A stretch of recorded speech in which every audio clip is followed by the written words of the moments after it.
Hawkins came back from the past to direct the Predator movie. It's like a fourth wall breaking thing. It's like a Deadpool thing. Do you know what my job description is? I'm in acquisitions. I look up and I catch what falls out of the sky.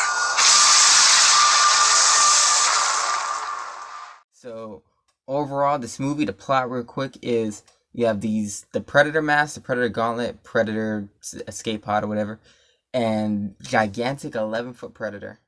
What's on the ship?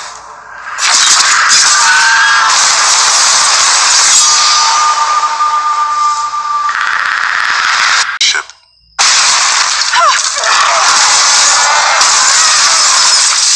The ultimate predators. Mini Predator, the government, and a group of guys who call themselves the Loonies. They're all a bunch of mentally ridiculous characters who happen to be soldiers, are all after these objects. And overall, I enjoyed this movie quite a bit. I don't think it's a good movie, but it's a very entertaining movie. And why it's not good is it works good as a black comedy mixed with an action movie. It fails in a Predator movie sense. Predator fits in a jungle. In Predator 2, I don't think he matches city. In AVP Rec Room, he doesn't match suburbia. This movie, he doesn't match suburbia. He's not a suburban element. He is someone who needs to be in a hot, sweaty jungle. Maybe you could put him in a desert. But they put him in Antarctica also.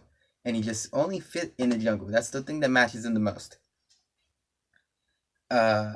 This movie introduces a lot of lore that worked. And I thought it was interesting. It worked for me because it was interesting. It was interesting new lore.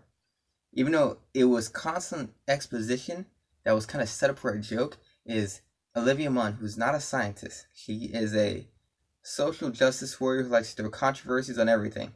But she's not a scientist. That's like casting Zac Efron as a scientist. It doesn't match. It's weird. But her character sufficed. I just don't like her as the casted person. Just because, why? Cast Morpheus. Cast Trinity. Cast one of those actors. The lore sufficed. It was expository continuously by every character. There was a moment when the kid put on the mask and it showed him like the history of something. For no reason. I thought it was very bizarre. But as a Predator film, this movie doesn't land that well. It felt as if some fan said, wouldn't this be cool if, and inserted things here. And one of those elements is an 11-foot Predator. He's a super Predator.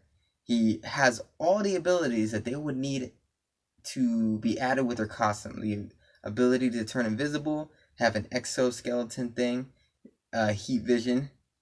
And he has these abilities naturally, and it felt like a cool idea if someone who was a fan said, what if? And I didn't care for it at all. I thought it was bizarre. It felt like the Pred Alien to me. It's like a cool idea that just doesn't work in the movie. The Pred Alien is a cool idea. In the movie, it just comes across as, we don't know what else to do with the story, so we're going to make an updated version of the monster that is already cool. But for the sake of, we don't know how to make a cooler story, we're going to upgrade the monster. So, to me, the giant 11-foot alien Predator thing, he just fell flat. Where this movie succeeds is, from scene 1 to the last scene, I was thoroughly entertained with the characters and their dialogue. Shane Black could write very entertaining characters. They are vulgar, they're not politically correct, the jokes from me landed consistently. I was laughing throughout this entire movie. I never thought I'd be laughing in a Predator movie, but I laughed continuously. Not that I didn't laugh in the original 1987 Predator with Hawkins, but I could tell he took his character's comedic value and added it to all these characters. And his writing is superb. It is excellent, it is controversial, it is hilarious. I died continuously. Story-wise, it's kind of weak. You don't really care what's happening. I didn't care what's happening.